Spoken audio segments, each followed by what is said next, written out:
on the last terribly edited joke from the game shelf. I got work to do.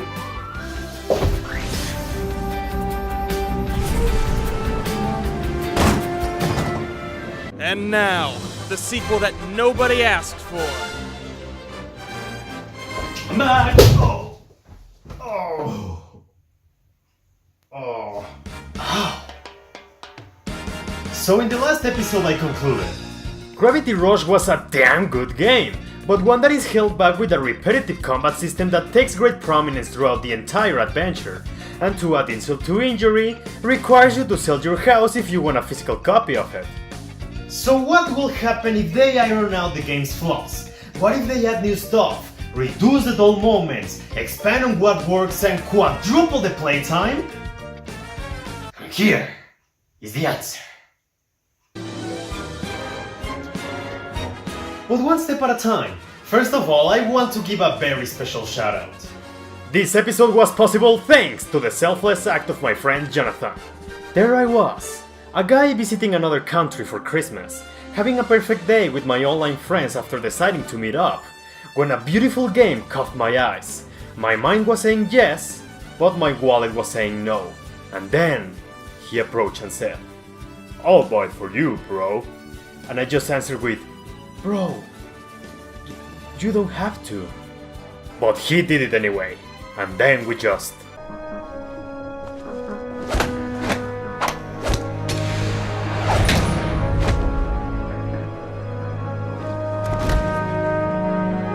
So I'm using this segment to promote him. He's an artist, he goes by the name of Starman and he's constantly improving. So give him a follow and support him. I'll be leaving his Twitter in the description of the video. And by personal experience I can tell you he's a wonderful guy, so you won't regret it at all. Back to the review? Gravity Rush 2 retains the core gameplay that helped to define the first game.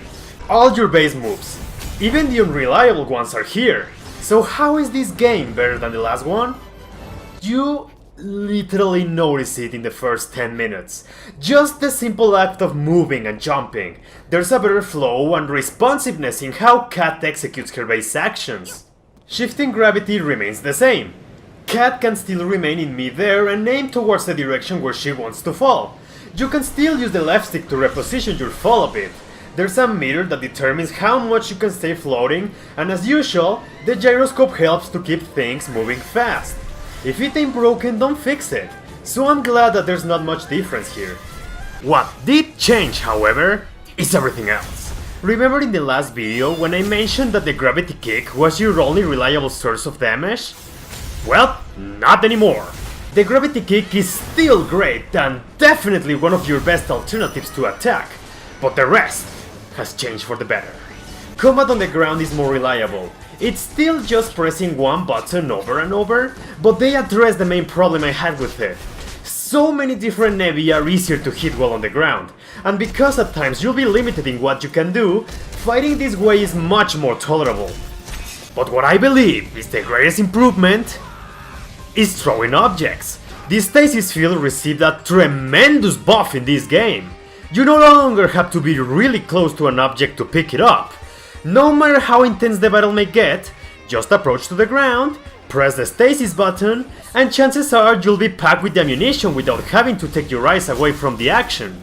There is now a considerable amount of objects that will help you when you need it, and even if there are not, just tear certain Nevis apart and use their armors against them. There's still the problem that the objects may accidentally break upon the smallest impact with any obstacle, but with how easy it is to be stuck in this game, I didn't see that as a problem anymore. And finally, the specials. They are just as powerful as they've always been, but as you will expect, to use them you still need to fill the SP bar through combat or special gems, so you won't be able to use this at any moment. But you can consume a portion of it to charge your stasis throw, giving the objects a great offensive boost. Even if having access to the specials still takes a while, I find it great that they found an alternative to make more constant use of the SP bar. So, as you can see, they effectively eliminated the main problems I had with the first game. They fixed what wasn't reliable, and now the combat offers enough variety. And that's the greatest thing. At no point did I ever feel the combat was feeling repetitive. It was fun, engaging, satisfying, and that's not the end of it. Gravity Rush 2 goes deeper in making the game offer much more than its predecessor. This game implemented 2 new gravity styles that alter the way in which you can handle combat and shifting. Lunar style is the light mode. You can teleport short distances, have better maneuverability while falling, long jump, moon jump, give faster attacks with lesser power. I'm honestly not a big fan of this one in combat, I barely used it. Jupiter style, however, is the exact opposite. Charge kicks, faster falling speed, less movement options, making your stasis throw become a huge ball of debris. I like this one. I still think the normal style is the superior choice, but I respect having different alternatives. Sometimes certain styles can handle a job better than others, but at no point did I ever feel I was forced to stick with just one, outside of their tutorials of course. You also get the return of the precious gems from the first game, which are scattered throughout the world and can be used to upgrade Kat's abilities. This goes beyond just making her faster or more powerful. Some of them can even alter how certain moves perform, and as a final touch, you can obtain talismans throughout different methods that can affect Kat's performance, from staying longer in the air, better attacks, etc. Not the biggest highlight, but it's a mechanic that can make a difference. And with a much better combat system, we also have more threatening enemies. The Navy's add new forces into their numbers. Human beings will occasionally try to fight you with guns or bring mechs into the mix. Boss battles are more abundant, and the battles are larger than ever before. And this also extends to the content. Gravity Rush 2 is way longer than its predecessor, not just in the main story, but also in side quests. The first game only had 6, but 2 blows that out of the water, with missions that always try to bring something different and succeed in delivering a wonderful experience. Well, most of the time. Some side quests take away your gravity powers for multiple reasons, and these specific ones tend to be a mixed bag. When you take away what defines your game, then that is kinda counterintuitive. But it's not all terrible. Jumping to roofs without falling? That's fun! Stopping an alcoholic person from drinking? That was hilarious! Making me deliver packages using only the lunar style? That was genius! One of my favorite side quests in the entire game! But then we have the slow, tedious and boring side quests that drag on forever. I noticed a lot of these had something to do with dogs.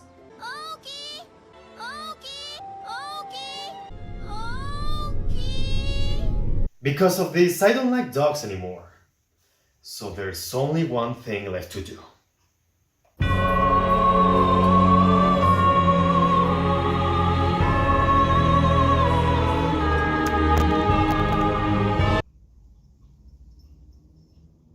But even so, that's just a small number of an otherwise respectable number of amazing side quests. And the same goes to the challenges.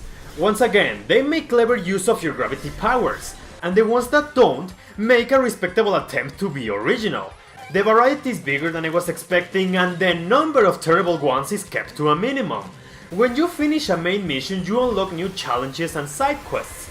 If the first thing that crosses my mind after that is, wow, I can't wait to do the new side quests and challenges that I unlocked, I think that speaks a lot of how incredibly fun your game is. And it's just not the gameplay, because the one thing that kept me hooked the entirety of the first game is still present and is bigger and better: the world. We now have a new setting, yet just like Hexville from the first game, it's such a joy to explore. It's a gigantic world that feels connected with diversity striking the eyes on every corner. There's new faces, there's returning characters, and the main difference here is that I actually care about most of them instead of just Kat and Raven. And the story skyrockets itself into your brain to blow your mind. It creates new questions, but answers all of them, and also the ones left by the first game. Including a free DLC where you play as Raven and ties all the remaining loose ends. And to nobody's surprise, the game looks astonishing. It was built from the ground up specifically for the PS4 and it shows. The atmosphere is much more colorful, 3D models got a major glow up, Characters show more frames of emotion, and the comic strips and the character portraits look better than ever before. Most of the story is still told throughout comic strips, but there's a noticeable increment of full cutscenes to complement the action. There's also a little bit of voice acting to give more life to the characters. And by voice acting I mean a mixture of Japanese and French gibberish, but I don't mind. It sounds good and gives uniqueness to the world.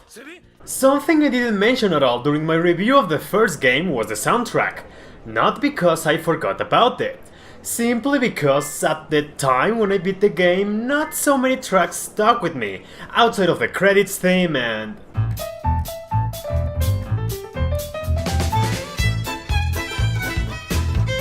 yeah, that one.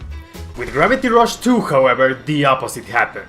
It is a beautiful, enhancing soundtrack that adapts to a variety of moods and changes between settings. Even the songs from the first game managed to stick with me this time around. Maybe I just didn't appreciate them enough the first time, but better late than never. What else can I say about this game? To say that Gravity Rush 2 is bigger than 1 is an understatement. This game is a beast, an absolute unit.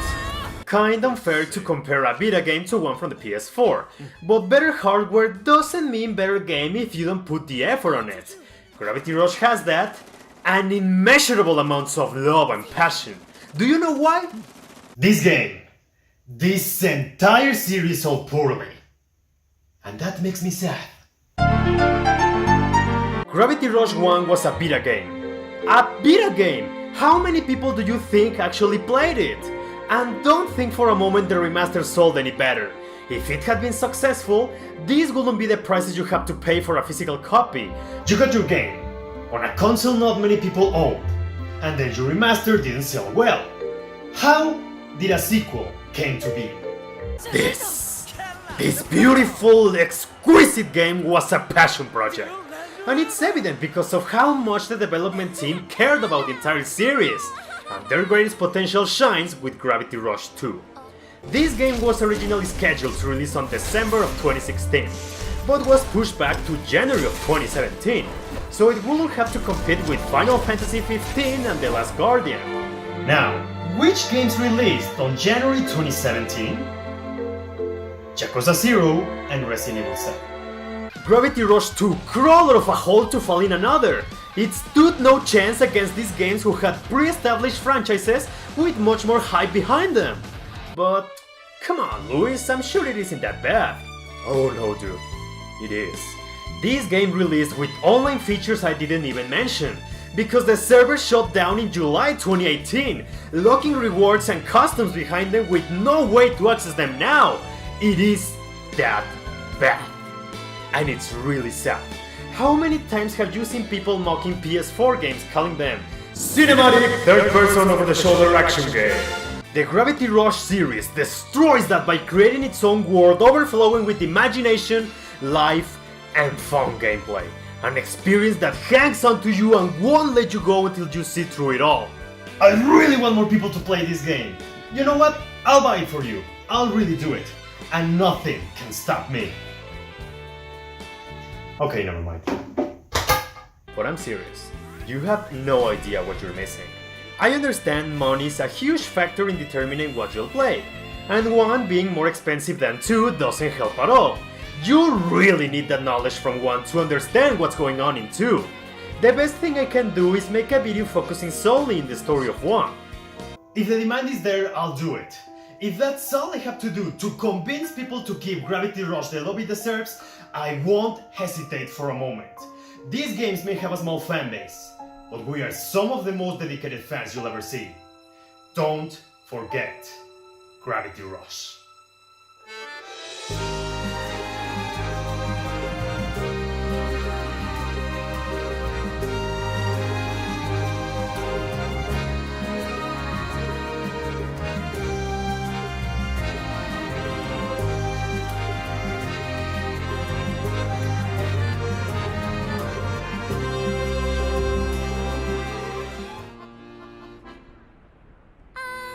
Aku want to